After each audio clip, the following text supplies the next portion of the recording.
Last year, I decided to become a professional creator. And this year, I decided I wanted to travel full time. If you had told me 10 years ago that I would be traveling with this 13-inch MacBook and that would be sufficient for my entire work, I would have thought you were crazy. And so I've been thinking a lot about like how much I've shifted my career in the last year and a half to just like match my lifestyle, which is not something that I ever would have done when I was younger. When I was younger, I was always like, here's the career that I want.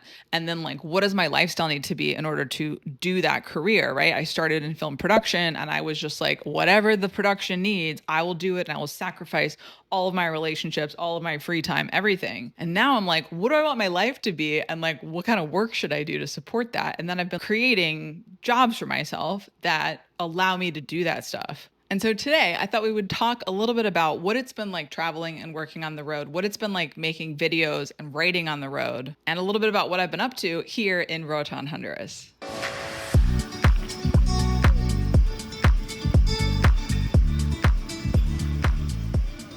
I rented a content house. This is what I do now because content has become my job. I've made it my job. This year I've been traveling through Central and South America, and that means that I work on the road. I work wherever I'm living. I was trying to think about where I was going to shoot the rest of my videos for this month, and I just decided it made the most sense to book a place like this that was pretty photogenic, that has lots of natural light, where I could shoot all my videos in one day and just be done for the month. A lot of people talk about how hard it is to travel and work, or even just to travel long term. And I don't really find it that hard, but I think one of the things that is hard is that you spend like transition time in every place that you go to. When you land somewhere, you need to figure out like where you're going to get groceries and where's the pharmacy. Are there co-working spaces? Are there coffee shops? Like sort of all the sort of life admin things that you need, the places that you know you'll need to go. You have to reorient yourself every time you go somewhere new. And so for me, like when I started, I spent 3 months in Bogota, and that was great because I spent a lot of time there. I had a lot of space to both like find those things and also to like enjoy it and go do activities and see all the museums and go on little excursions and spend time at language exchange and all kinds of things. So I felt like I got to know the place and I got to have my time with it, and I also like had space to deal with stuff that you'd have to deal with as a human being. Last month in Guatemala was a little intense because I spent time in 4 different places throughout the course of a month, but I had several like 1-night or 2-night stops,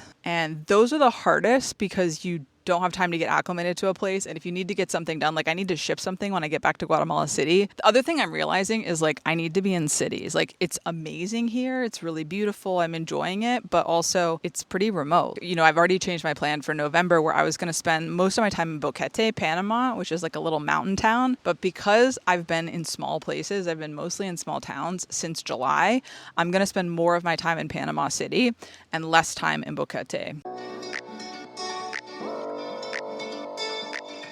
For those of us who travel full time, I think you really have to have a job setup that is very flexible and isn't reliant on you having a lot of meetings. It would be pretty difficult if I needed to be on the phone all the time. That would be a struggle because 1, the internet's not that great here in Central America. Sometimes it's out or it's very slow. And 2, it can be hard to find co-working spaces or even like a place where I can live and work. Like the place that I'm staying at right now, it doesn't have a desk. So I do work there, but I wouldn't want to be like on a call presenting to people from that location. And then there's one co-working space, but ironically it burned down like the week before I got here. So I've been working there. They have a temporary location. They've been awesome, but you know, it's not really set up for that. I can't really do a lot of meetings there. I certainly can't host workshops and webinars and things like that there. So one major thing I did before I started traveling is that I reduced that side of my business. Like last year in 2024, at the beginning of the year, I was hosting 4 or 5 workshops a week. So I needed to be in a stable location. I needed to have a whole desk set up with all the screens, and I needed to have a quiet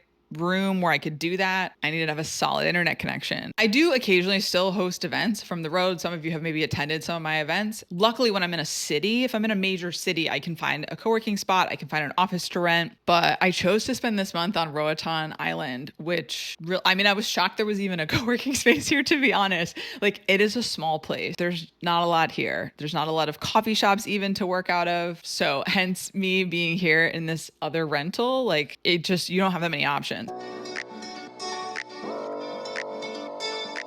So last October, I decided to go full time on my newsletter projects. At the time, I had two newsletters for two different audiences, and it was a risk to do that because both of those audiences were pretty small, probably combined less than 2,000 people. I didn't have any income coming in at that time, so I made a big announcement about this shift, and I asked people to buy in as paid subscribers. 40 people bought in as annual subscribers. I made them all lifetime subscribers. So that was like $4,000 right off the bat. That is not that much money, but it was enough money to make me go, I think I can do this. Like, I think that there's enough appetite for it. To me, that was a good enough signal that I just went for it. And here we are a year later. It was a little crazy to be like, I'm going to work full time and make money just from my newsletters. Like, especially with the maturity that my newsletters were at. I believe in newsletter businesses. Like, I see the path and I support a lot of newsletter businesses. So I understand like how they're full businesses. But mine was decidedly not a full business in March when I went out and was like, I'm going to just make a living running these newsletters. Now it's becoming more of a business.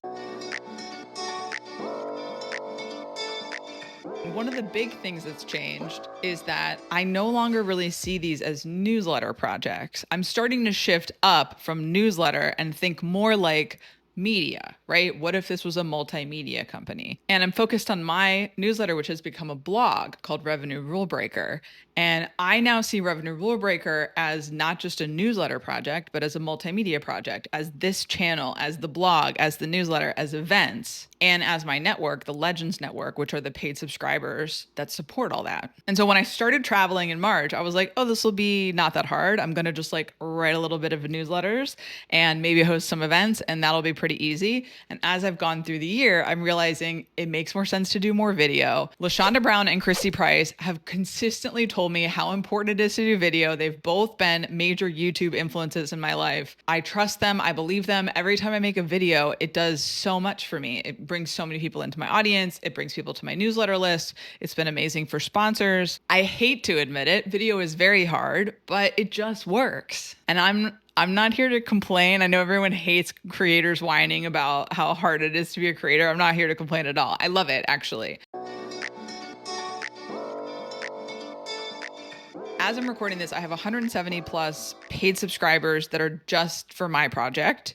And then we also have around 90 paid subscribers on the journalism project. And then this month I have 3 different sponsors, and I'm not having any problem booking sponsorships. I think I'm almost holding myself back there because it's so much more work than I expected to create so much sponsored content.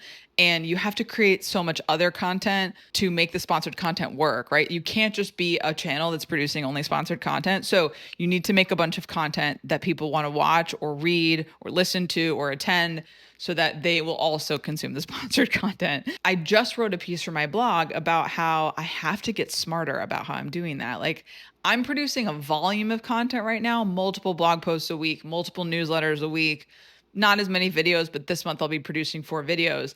And I just need it to be less. I need it to be less so that those things can be better and that they go wider and that maybe I'm even promoting them more. Like, I ship a blog post and then maybe I put out like 1 or 2 LinkedIn posts about it. And that's it. No one ever sees it again. A lot of it I just decided when things were going to go out. You know, I'm in charge of the blog and I don't have to write 8 blog posts a month. I could write 4. I could write 2 really killer posts.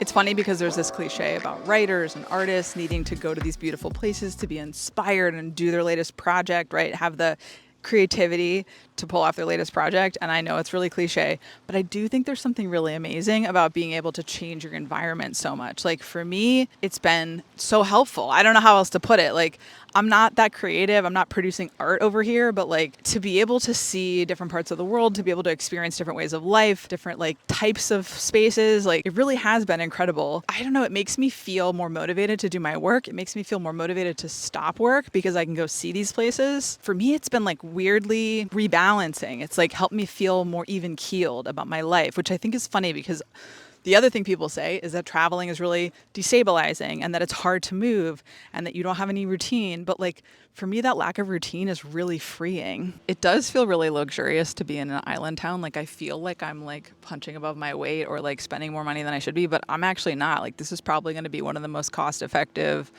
parts of my fall trip because my rent here is pretty low. The cost of food here is not that bad. And I'm like, I can't do that much here. Like there's not that much to do. I have a full kitchen, so I've been able to cook. Like I've been saving a good amount of money being here actually. So it's weird because it's like a fancy resort place and it's like a cruise ship destination, but I'm able to stay here for not that much money and it just feels like wrong for some reason. I mean, I think it's probably wrong for other reasons.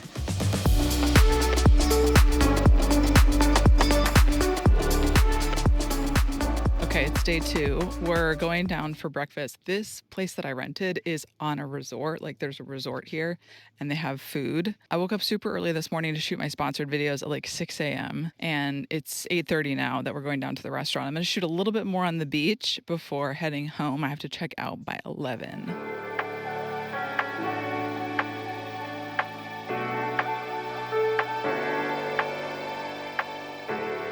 I finished breakfast and I came down here to shoot the last of my sponsored videos. I have about an hour before checkout, but I'm going to go ahead and wrap it up. I think I've shot maybe 4 hours of video footage. Editing is my least favorite part because I'm really bad at how I do my shooting, and then organizing the clips are kind of a nightmare. The other thing is that because I'm shooting both horizontal and vertical, I forget which one I'm doing and then I'm like switching the camera. I have learned on these adventures that the best thing to do is to shoot outside. If I can swing it, if I can find an outdoor location that's like quiet enough where I can actually film, that's like easiest thing for me to do because the lighting is so good. Look how good the lighting looks, you guys. Plus the backgrounds are way more fun.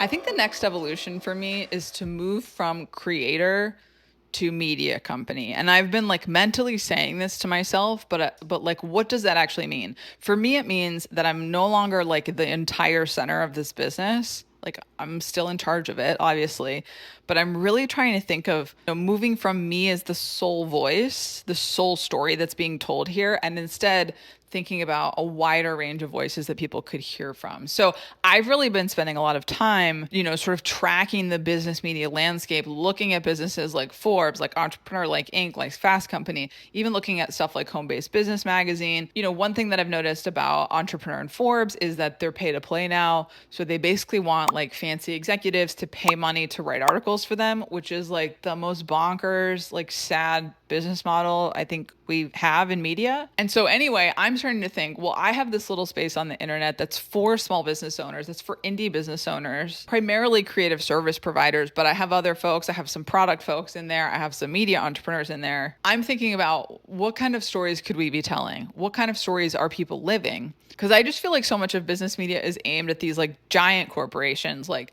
you're an executive at Coca-Cola. Like, what do you do with your team? And it's like, that's important. It's not important to me though. I don't work at a giant corporation. I don't run a giant corporation. Their problems are not my problems. And so I don't feel like we have a lot of representation for these micro business owners. Like I feel like we need apartment therapy, but for small businesses. And instead of looking inside apartments, we're like looking inside people's businesses. Like that's what I want to be building with Revenue Rule Breaker. And I want to start paying writers. I want to bring in my own freelancers. So we have a wider range of voices. We hear different stories and we get a better sense of what's really going on in indie businesses.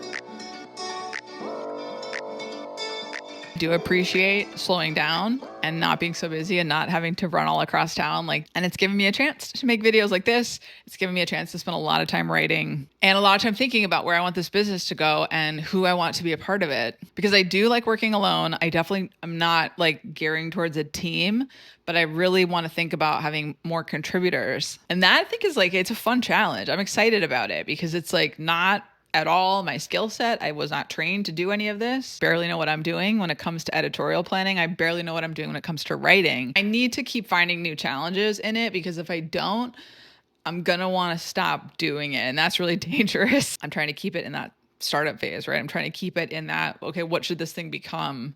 Because for me, that possibility makes it exciting to work on. So we're taking it slow and so far it's going great. And I'm glad you're here for the ride. I'll see you next time when I have something to say on this channel, and otherwise take care on our wild and crazy internet.